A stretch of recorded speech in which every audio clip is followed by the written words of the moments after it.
Marehemu Shari Martin, Mungu ailaze roho yake pema alipotutengea, sio? Nilikuwa na rafiki yangu, rafiki pesa, tulipendana sana, maisha yetu yalikuwa mazuri, nitakacho kunibaki. Nilikuwa na rafiki yangu, rafiki pesa, tulipendana sana, maisha yetu yalikuwa mazuri, nitakacho kunibaki.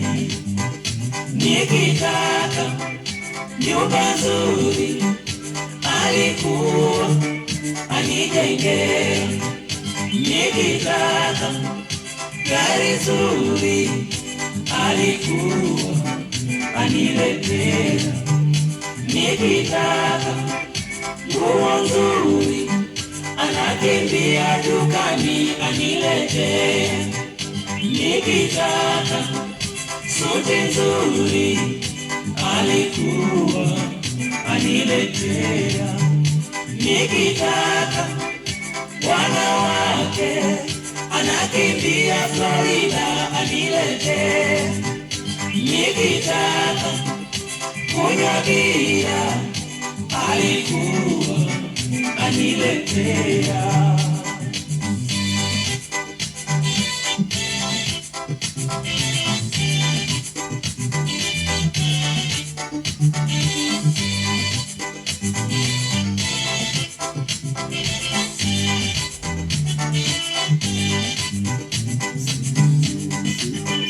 Siku moja nilishikwa na ugonjwa mbaya sana, nikapelekwa kwa madaktari.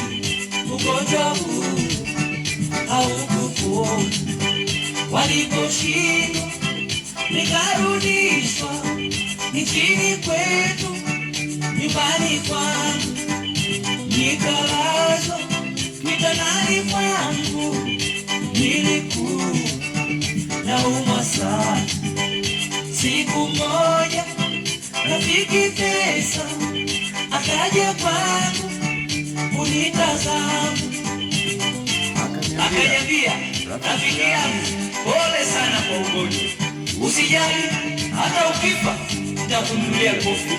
Siku ile nilikufa, rafiki pesa alitoroka, watoto wangu waliteseka, majirani waliwacheka.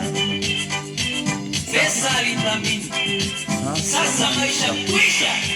Utaenda wapi? Utaenda motoni.